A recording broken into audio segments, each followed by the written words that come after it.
Parte 4. Eles estavam no mausoléu central. O lugar era cercado por estátuas gigantescas de guerreiros e cavaleiros que pareciam estar protegendo seu mestre. Eram tão realistas que pareciam prestes a se mover.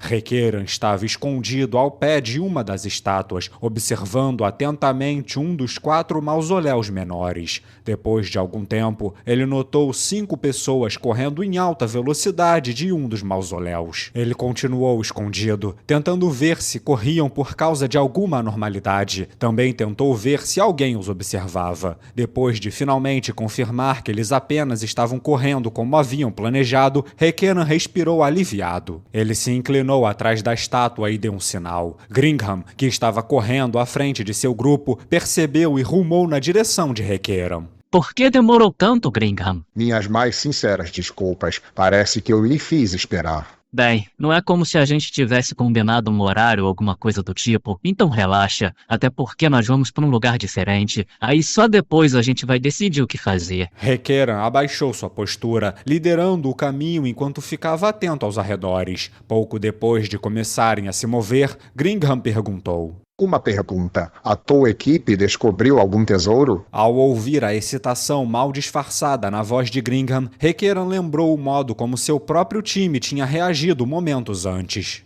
Sim, mas encontramos. A gente riu à toa. O mesmo rolou com a equipe do ancião. Então todos desfrutamos da mesma experiência? A sorte sorriu para nós mesmo. Parece que sim. Temos que agradecer a seja lá quem for o figurão que está enterrado nessa tumba.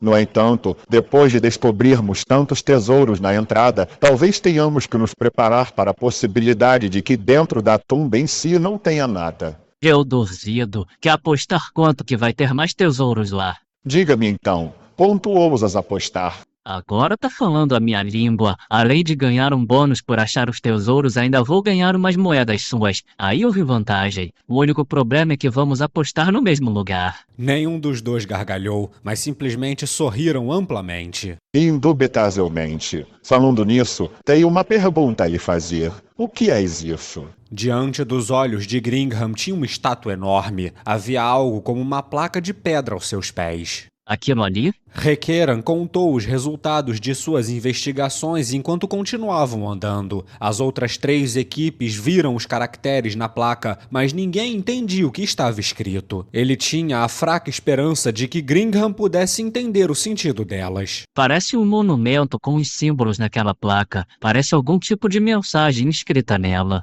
Não achas que o que dizes é vago demais? É que ninguém sabe o que é, não é do reino nem do império, muito menos parece ser de uma das línguas antigas daqui. Pode nem ser algo que os humanos usam, só entendemos que tem os números escritos. 2.0. Números? Bem, tentando ver isso por uma lente lógica, digamos que essa possa ser a data em que o mausoléu foi construído, porém seria um número muito pequeno. A arte disse que pode ser um enigma ligado a essas ruínas. Enfim, fique atento a isso aí. Certamente ficarei. Depois de passarem pela enorme estátua, eles subiram um longo e suave declive de escadas que pareciam ser feitas do mesmo material que o sarcófago de pedra. Após alguns passos, a entrada do mausoléu central se estendia diante deles. É o fedor dos mortos. Sim, isso mesmo. É o mesmo fedor das planícies Katsi. Requeran expressou sua concordância com o murmúrio de Gringham. Embora não fosse tão nauseante quanto o cheiro vil de decadência, o fraco fedor exclusivo dos mortos-vivos dos cemitérios pairava no ar frio do mausoléu. Será que havia mortos-vivos presentes em uma tumba tão bem cuidada? O grupo se preparou quando entraram no mausoléu. Diante deles havia um grande salão. Inúmeras mortuárias de pedra se alinhavam em cada lado do corredor, e em frente a elas havia uma escada que descia. A porta que levava ao andar de baixo estava escancarada, e uma rajada estranhamente gelada de ar frio fluía por trás dela. Por aqui. Liderados por Requeran, o grupo de Gringham desceu as escadas. Uma abóbada funerária de portas duplas estava ao pé da escada. Parecia ser a única nos arredores. Mesmo sendo mais apertado que o ambiente acima, ainda era largo bastante. Os companheiros de Requeran da Foresight, a Temo de Eria e o grupo de Parpatra estavam todos aqui. E então, o que a gente faz agora? O plano original era se decidir e investigar o interior, mas agora que todo mundo já inspecionou os mausoléus, alguém tem alguma outra ideia? Depois de dizer isso, Requeram olhou para todos os outros. Ninguém parecia a fim de propor nada. Ele não podia ter certeza de onde vinha aquele brilho nos olhos de todos presentes. Será que era o brilho do desejo ou só um truque da iluminação? Seus rostos estavam cheios de excitação enquanto ansiavam para sair correndo até as profundezas da tumba. Nesse caso eu tenho uma. Meu time vai verificar as paredes para ver se tem portas ocultas por aqui. Mesmo sendo uma sugestão do líder da equipe, os membros não ficaram muito contentes. Afinal, todos tinham testemunhado quantos tesouros poderiam descobrir. Mesmo que a sua opinião viesse de seu líder veterano, era muito difícil concordarem. Certamente devem ter imaginado o tesouro criando pernas e fugindo diante de seus olhos. Até já verificamos a superfície, mas não posso dizer que passamos um pente fino. Talvez tenha algum caminho secreto embaixo dos mausoléus. O que me dizem? E também não demos uma boa olhada no cemitério. Eu acredito que o reverenciado ancião está fazendo uma alusão às canções dos bardos sobre as grandes ruínas. Digo, sobre as ruínas de Sassachal. Havia uma passagem segura perto da entrada que poderia levar todos diretamente ao coração das ruínas. Ei, Gringham, nós já verificamos as paredes. Infelizmente não tem portas secretas por aqui. Olha aí, jovens. Então, eu e minha equipe estamos dispostos a criar uma, mas em troca, vocês estão dispostos a dar um tiquinho dos tesouros que encontrarem nesse nível? Que tal 10% de cada time? Além disso, se tiver outro nível abaixo desse, dariam o direito da nossa equipe entrar e procurar primeiro? Vale a pena, não? Não tenho objeções quanto à tua proposta. O primeiro a responder foi Gringham. Pouco depois disso, Requeram também expressou seu acordo. Muito bem. Parece que ninguém tem nada contra. Ah, sim, já ia me esquecendo. E quanto a você, Usruf? Não gostei muito da ideia, mas apenas 10% não significará nada para o quanto lucrarei. O velho riu alegremente com a resposta espinhosa de Eria. Como diria o ditado, o feitiço virou contra o feiticeiro. Eria acabou ficando descontente por suas palavras terem sido levadas com brincadeira. Ô ancião, eu tenho um favorzinho para te pedir. Nós encontramos uma bandeira imensa tecida de fios de metais preciosos lá no mausoléu que a gente foi. Não deu para trazer porque era grande demais. Será que poderia pegar ela para nós? Assim como a equipe de Requeram, a nossa também achou uma bandeira dessas. Embora me envergonhe tirar proveito da situação, eu ficaria feliz se o reverenciado ancião pudéssemos ajudar a recuperar a nossa também. Se você vai levar para todo mundo, pode levar a minha de uma vez também. Eria apontou com o queixo para uma das elfas. A garota magra tirou um grande rolo de pano que estava carregando nas costas e o colocou no chão. Claro que levo. Tem mais coisas que queiram deixar ou levar para o acampamento? Ninguém respondeu à pergunta de Parpatra. Excelente. Então vamos indo investigar a superfície. Tenham cuidado aqui embaixo. E se encontrarem algo de valor, deixem pelo menos um pouquinho para nós. Reverenciado ancião, de bom grado vamos deixar os monstros para ti. Já quanto ao tesouro, sinto que o senhor não sentirá nem o cheiro. O grupo inteiro riu, e então Requeram perguntou a todos os presentes. E então, vamos? O grupo concordou imediatamente, e com isso todos saíram. Seus olhos brilhavam com desejo e esperança assim que deram seu primeiro passo para as ruínas desconhecidas, a tumba subterrânea. Depois de abrir a porta da sala, uma passagem conduzia diretamente para as profundezas. Talvez já fosse de se esperar, mas a passagem também estava muito limpa. Esta era uma passagem de pedra, sem mofo nem ervas daninhas crescendo nela. Havia alcovas em ambos os lados, cada uma preenchida com objetos do tamanho de humanos envoltos em mortalhas funerárias. Não havia nenhum fedor que fosse exclusivo dos cadáveres, apenas o ar frio e claro, assim como um cheiro parecido com o dos mortos. Havia luzes brancas espaçadas em intervalos regulares ao longo do teto, mas devido à grande distância entre elas, ainda havia muitos cantos sombrios ao longo da passagem. Embora isso não afetasse sua movimentação, a luz fraca da lâmpada fazia com que se perguntassem se haviam deixado algo passar despercebido. Mover-se sem iluminação própria parecia bastante perigoso.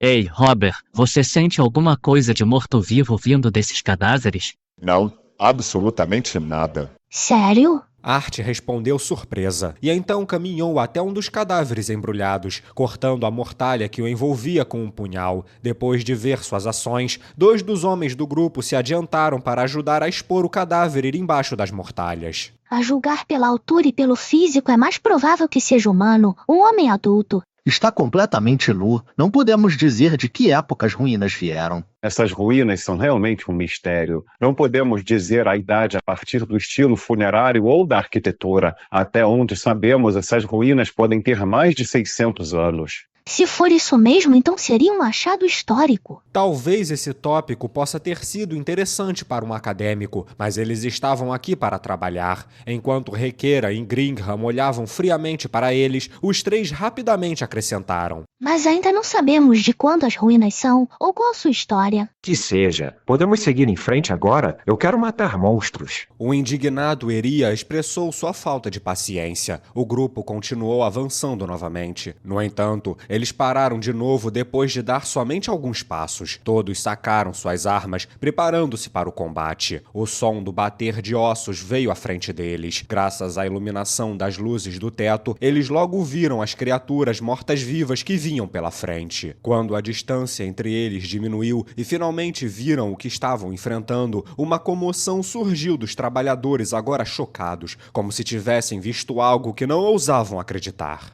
Você só pode estar de sacanagem. Ei, é isso mesmo?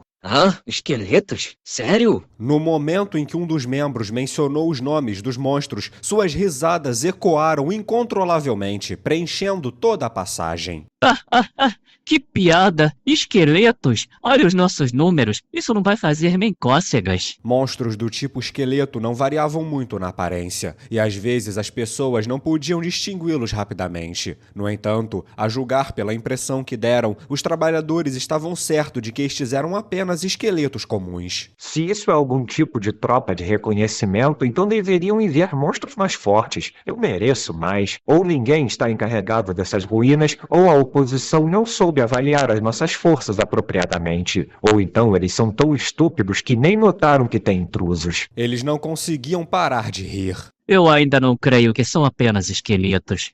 Pessoal, acho que os tesouros só estavam no andar de cima mesmo. Ora, não diga isso. Seria terrível. Diante dos 6 esqueletos que bloqueavam o caminho, todos se entreolharam, sem saber quem deveria ir primeiro. Não contem comigo para isso. Eria declarou abertamente sua opinião, e todos podiam entender como ele se sentia. Nesse caso eu irei. Depois de dizer isso, Gringham deu um passo à frente. Não havia como dizer o que estava passando pelas cabeças vazias dos esqueletos. Será que pensavam que o guerreiro solitário havia sido expulso de seu grupo ou alguma outra coisa? Os esqueletos atacaram imediatamente, e então... Seu machado e escudo se quebraram facilmente em pedaços. Levou o espaço de apenas alguns segundos. Não, na verdade tinha sido ainda menos que isso. Depois de quebrar os 6 esqueletos e trilhar seus restos sob os pés, Gringham suspirou cansado. Não foi um cansaço causado pela batalha, mas porque estava muito desapontado com o fato de que depois de chegar a estas ruínas inexploradas que eram o sonho de um trabalhador, a primeira batalha que seria o sabor de sua aventura se resumiria apenas a meros esqueletos, o mais fraco dos tipos de mortos-vivos. Ele achou isso muito deprimente.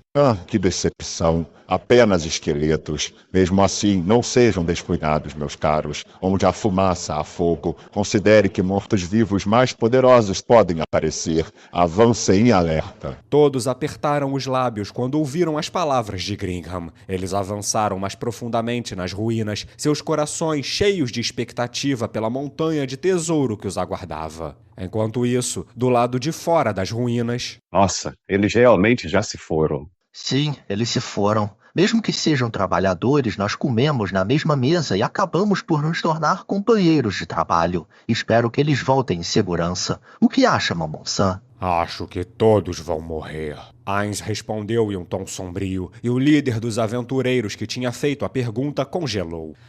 Merda, eu falei direto o que eu tava pensando. Não, o que eu quis dizer é que deveríamos estar mentalmente preparados para esse resultado. Ninguém sabe nada sobre esse lugar. Não há como dizer quais perigos estão esperando lá dentro. Ser otimista é prejudicial. Sim, claro. Faz todo sentido. Obrigado pela sua preocupação. Ah, droga, ficou parecendo meio forçado, mas acho que deu certo, né? Então por mim tudo bem. O motivo do líder estar acenando com a cabeça sem parar foi provavelmente por serem palavras ditas por um homem de rank adamantina, e como tal ele acreditava cegamente em Momon, que certamente deveria ter razão. Dada a atitude favorável do homem, parecia que os esforços de Ainz de ser amigável e acessível com todos durante a jornada a Nazarick acabaram dando frutos. Bem, de acordo com o plano, então irei descansar primeiro. Ainz se dirigiu à sua tenda, que ele naturalmente compartilhava com Narberal. Já que ficava a alguma distância das outras tendas, ele sabia que algumas pessoas estavam espalhando rumores de que essa distância era para evitar que certos barulhos alcançassem os ouvidos dos outros. Na verdade, o próprio líder dos aventureiros havia lhe dito isso agora mesmo. Comparado com os trabalhadores, o líder dos aventureiros parecia querer se aproximar de Momon, que era um companheiro aventureiro. Foi por isso que ele contou o que tinha ouvido dos trabalhadores. Mesmo que estejam chamando isso de um ninho de amor, acho que tomei uma decisão boa de não negar. Pelo menos não suspeitarão do porquê de estarmos mais afastados. Também não vão ficar prestando atenção demais ou tentando chegar perto para espiar. Ainz e Narberal entraram juntos na tenda e a fecharam. Em seguida, apenas para prevenir, deram uma olhada por uma fenda no lado de fora.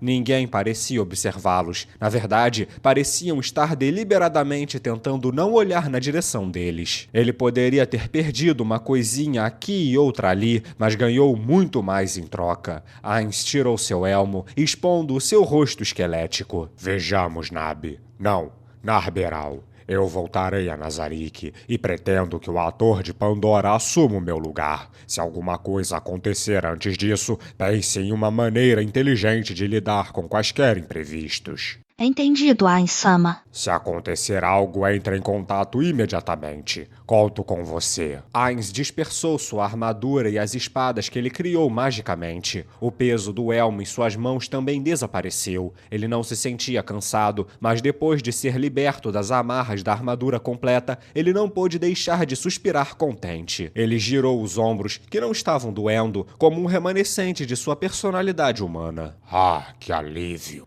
Ele sentia que os fragmentos de seus sentimentos humanos ainda eram um empecilho. Se ele pudesse lidar calmamente com todos os seus problemas, talvez suas atuais circunstâncias fossem diferentes. Mas se ele não possuísse os restos de sua humanidade, será que ele ainda apreciaria a grande tumba de Nazarick? Talvez seus pensamentos como Suzuki Satoru e suas boas lembranças de seus amigos também desaparecessem junto. Ainz sorriu amargamente enquanto conjurava uma magia. Ele não podia perder tempo ponderando a questão de sua humanidade. Ainz não era o tipo de homem que conseguia lidar com 2 ou 3 problemas de uma só vez. Sendo assim, ele precisava se concentrar em sua tarefa atual e descartar todo o resto. E por fim, ele lançou a magia de teletransporte maior. Por estar usando o anel, Ainz contornou a barreira posicionada sobre Nazarick e chegou imediatamente à antessala antes do Salão do Trono. Logo depois disso, uma voz feminina melodiosa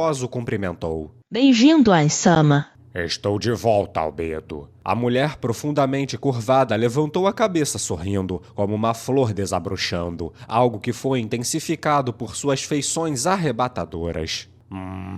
Quando ele viu o olhar de adoração apaixonado nos olhos dela, Ainz sentiu uma coceira em todo o seu corpo e queria rolar no chão. No entanto, ele não podia agir de uma maneira que não se encaixava com Aizongom, o soberano da grande tumba de Nazarick. A fim de suprimir as emoções fracas que persistiam dentro de si mesmo, Ainz deliberadamente tossiu, algo que seu corpo esquelético não exigia.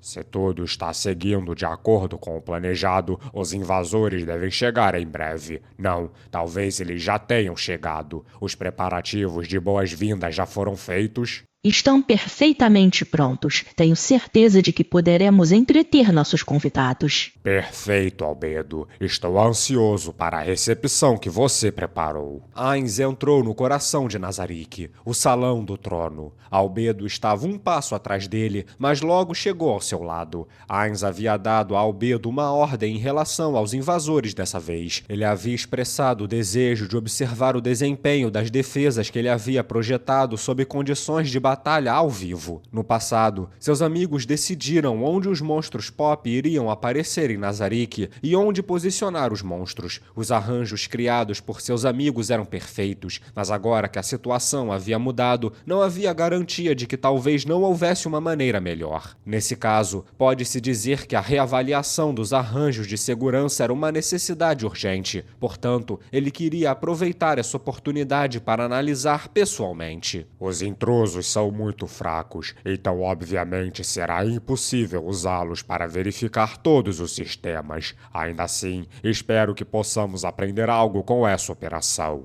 Sim, senhor. Eu garanto que vou satisfazer suas expectativas, Ain-sama. Muito bom. Além disso, como já sabe, espalhar gás venenoso nos invasores antes da investida dos mortos-vivos e outras armadilhas que utilizam dinheiro devem ser evitadas a todo custo. Espero que se atenha às armadilhas que utilizam somente os monstros pop. Pode lidar com as coisas desse jeito? Ainz assentiu quando viu o sorriso de Albedo. Excelente. Então eu vou ficar aqui e aproveitar a diversão. Enfim, onde estão os outros guardiões de andar? Eu ordenei que todos se reunissem quando o senhor retornasse. Logo estarão aqui. Isso é aceitável? Sim, afinal é bem mais divertido se todos estiverem aqui. Quando Ainz lentamente se sentou no trono, vários objetos semelhantes a monitores de televisão apareceram diante dele. Os monitores mostravam cenas de dentro de Nazarick, ou em outras palavras, as cenas que Albedo, que estava controlando a situação, queria que Ainz assistisse. Este deveria ter sido o resultado dos ajustes de Albedo na rede de defesa, mas Ainz não tinha certeza do que havia sido alterado. Para que esse exercício de treinamento seja frutífero, preciso aprender algo com essas imagens, senão vou passar vergonha quando o exercício estiver concluído e trocarmos opiniões. Ainz era o governante supremo de Nazarick. Um homem de tal hierarquia não poderia alegar ignorância dos sistemas defensivos para seus próprios subordinados. Só por curiosidade, eu gostaria de confirmar que Ariadne não vai ativar, correto? Ele abriu o console de controle e viu que tudo estava bem, mas ele ainda não pôde deixar de perguntar. Creio que não, mas uma dúvida surgiu, Ain-sama. Se os intrusos bloquearem a entrada, será que Ariadne irá ativar? Ainz lembrou-se das perguntas e respostas que havia visto antes nos fóruns de Yggdrasil. Ou será que foi explicado em um patch? Eu não lembro com exatidão. Até onde eu sei, eu preciso confirmar. Era desse jeito em Yggdrasil, mas ninguém podia garantir que ainda seria assim nesse mundo. Além disso, eles não podiam ter certeza se o sistema Ariadne sequer existia aqui. Então, se houvesse algum tipo de manipulação feita por eles, o que aconteceria? Pode não ser ativado, mas depois de pensar nas possíveis perdas que teríamos, se preferir, eu prefiro não correr esse risco. O sistema Ariadne. Este foi um dos mecanismos de verificação envolvidos no sistema da criação de bases em Yggdrasil. A maneira mais simples de construir uma fortaleza impenetrável era simplesmente bloquear todas as entradas para que ninguém pudesse entrar. Para uma grande tumba como Nazarick, bastaria enterrá-la no subsolo. No entanto, isso era intolerável do ponto de vista da jogabilidade. O sistema Ariadne foi criado para monitorá-las, a fim de impedir que os jogadores construíssem uma base nesses moldes que era quase impossível de invadir. As especificações do sistema exigiam que houvesse um caminho contínuo da entrada até o coração da dungeon. Além disso, o sistema Ariadne também media a distância percorrida dentro da dungeon, os números de portas pelas quais passariam e muitas outras categorias, todas com detalhes precisos. Uma vez que detectasse alguma dungeon violando esses requisitos em Yggdrasil, uma penalidade seria cobrada e uma grande quantidade de fundos seria subtraída dos cofres da guilda. Para Nazarick, os andares 5 e 6 tinham resolvido todos os possíveis problemas. Isso e a ajuda de uma grande quantidade de itens de dinheiro os ajudou a sustentar uma dungeon tão grande. Um dos monitores que Ainz controlava mostrou os trabalhadores.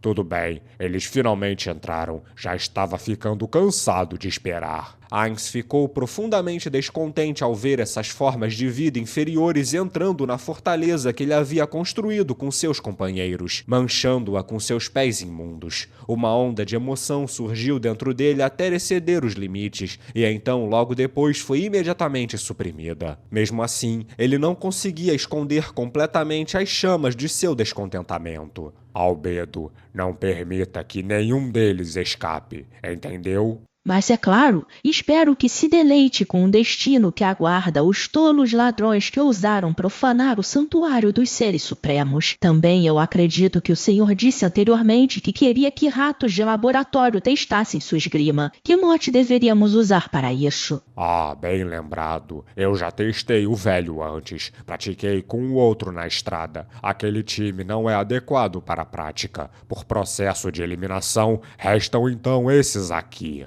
Ainz mudou o monitor para que Albedo pudesse ver e apontou para um grupo de pessoas dentro da grande tumba.